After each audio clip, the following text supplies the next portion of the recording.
Tuhan bersamamu. Dan bersama rohmu. Inilah Injil Yesus Kristus menurut Santo Lukas. Dimuliakanlah Tuhan.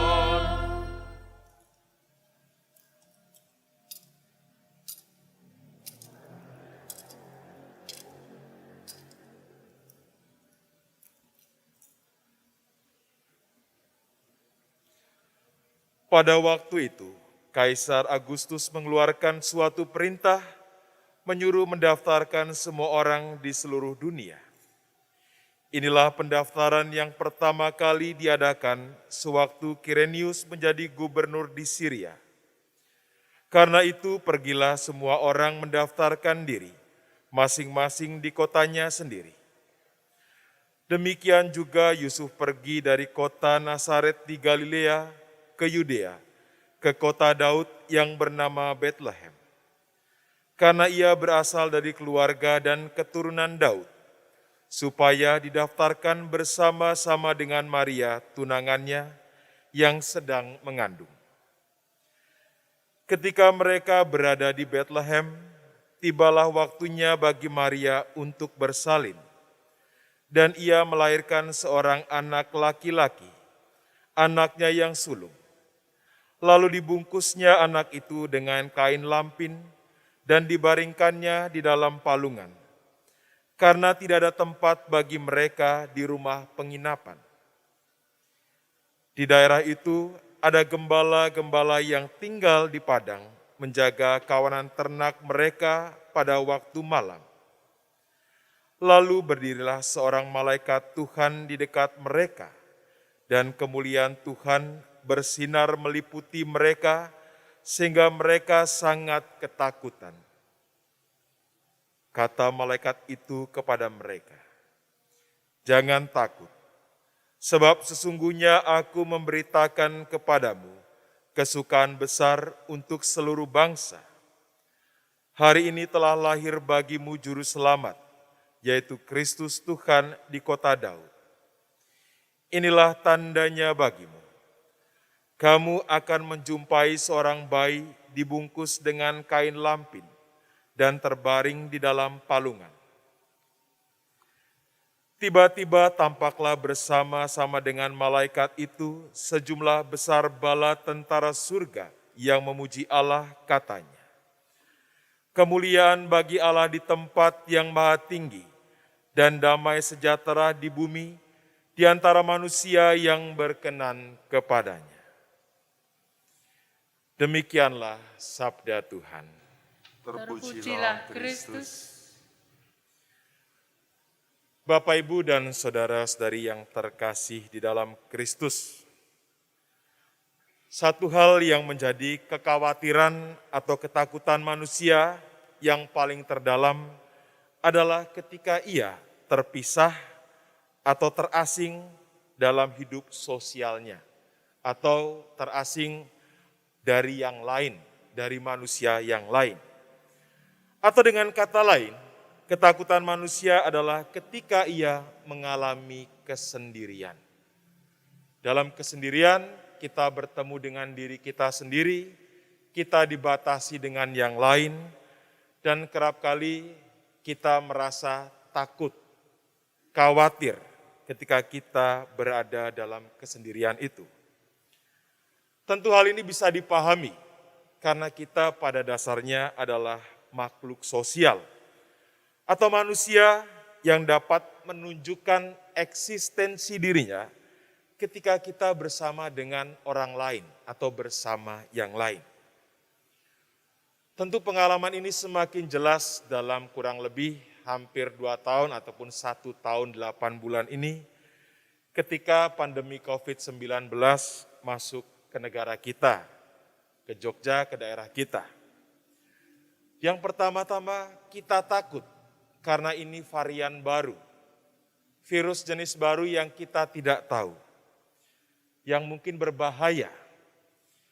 Yang kedua, kita takut karena kita tidak tahu kemungkinan angka kematian ataupun juga akibat dari virus COVID-19 bisa sangat parah.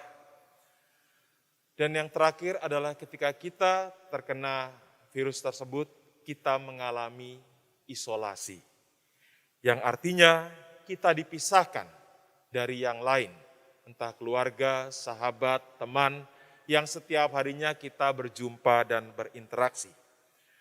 Tentu hal ini bisa dipahami karena memang jenis virus ini yang mudah menyebar dan juga mengakibatkan akibat yang tidak ringan. Dalam ketakutan ini juga, dalam situasi isolasi ini semakin memuncak ketika kita ataupun saudara-saudari kita yang terkena dan ada dalam situasi yang kritis. Kita takut dalam kesendirian itu. Bapak, Ibu, dan saudara-saudari yang terkasih dalam Kristus, dalam bacaan Injil saya berkesan dengan kata-kata malaikat yang diungkapkan kepada para gembala. Jangan takut, sebab sesungguhnya aku memberitakan kepadamu kesukaan besar untuk seluruh bangsa. Hari ini telah lahir bagimu juru selamat, yaitu Kristus Tuhan di kota Daud.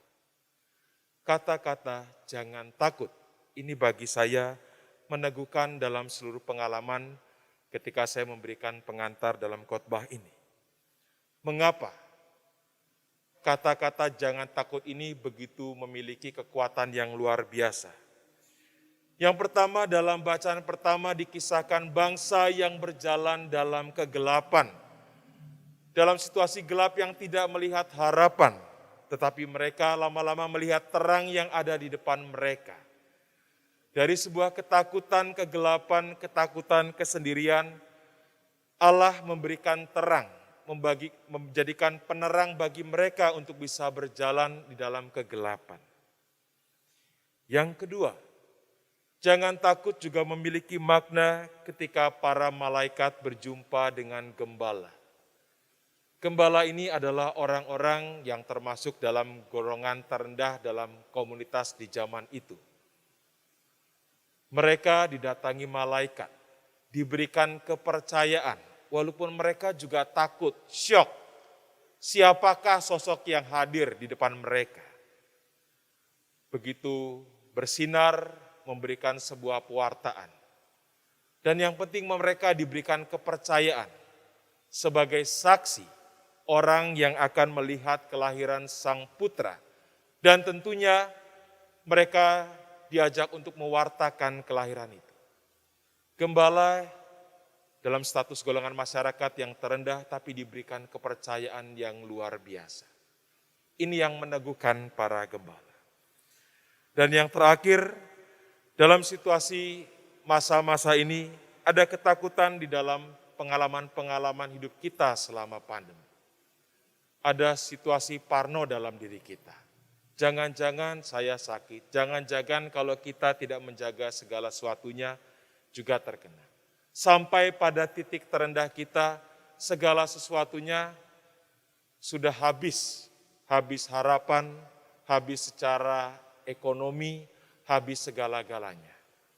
Tetapi dalam Natal pada malam hari ini, kelahiran Tuhan memberikan harapan. Jangan sampai kita kehilangan harapan. Harapan inilah yang menguatkan kita, yang semakin meneguhkan kita di jalan kegelapan. Bapak, Ibu, dan saudara-saudari yang terkasih, tentunya Natal tahun ini mengajak kita untuk menumbuhkan harapan kembali. Harapan untuk beriman, berharap untuk bisa menjalani pengalaman-pengalaman kita di tahun-tahun mendatang dalam situasi yang tidak mudah dan belum selesai ini. Marilah kita mohon rahmat Tuhan, supaya harapan ini tumbuh sebagai pelita penerang di dalam hidup kita. Amin.